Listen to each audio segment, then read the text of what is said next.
Message WD40. The person you have called does not feel like being bothered with you at this time.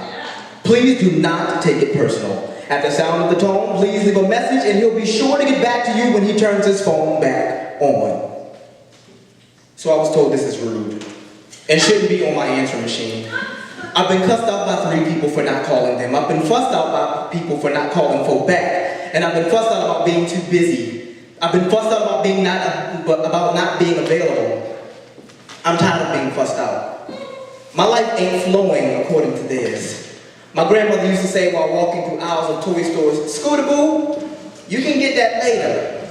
I'll get you some cheesecake later. I'll let you rub my arm later." See, her arm was my security blanket. I would rub her vaccine mark and fall right to sleep.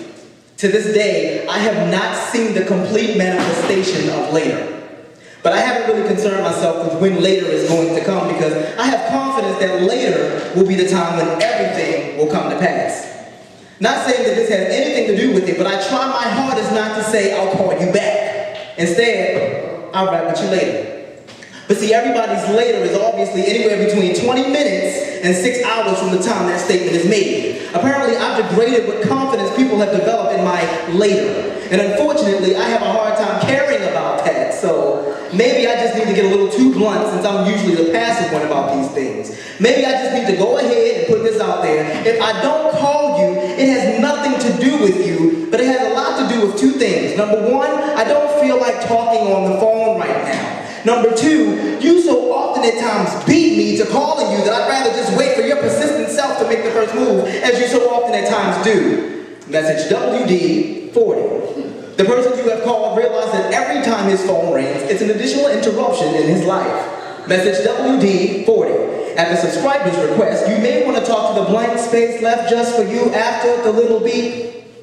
He's probably watching rats hop across blades of grass imitating squirrels. Or he might be watching someone around his age push strollers, hold hands, and walk with another bundle of joy wrapped in womb space. He might be on the other line listening to his mother tell stories of what happened at 3 o'clock in the morning at the skating rink and what songs they played that made her groove. He may be asleep, head tilted to the left, mouth parted slightly, right cheek nestled in his palm while the bus bangs down Utah Street. He might be about to take pictures with his camera, and for no other reason for the simple fact that he stumbled across free time to do so.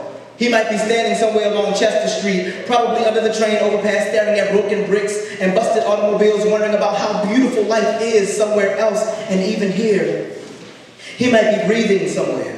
He might be playing PS2 since he hasn't advanced to PS3.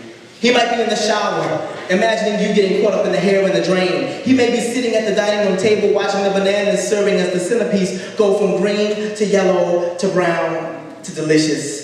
And while watching those bananas and hearing Nextel bloops outside his window and the air conditioner dripping in the bucket in the living room, he tries to find the words to start off the most sincere conversation. "Hey God, it's me."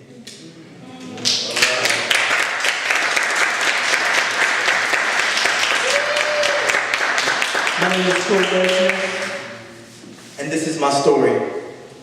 Welcome to Storytellers. Wow.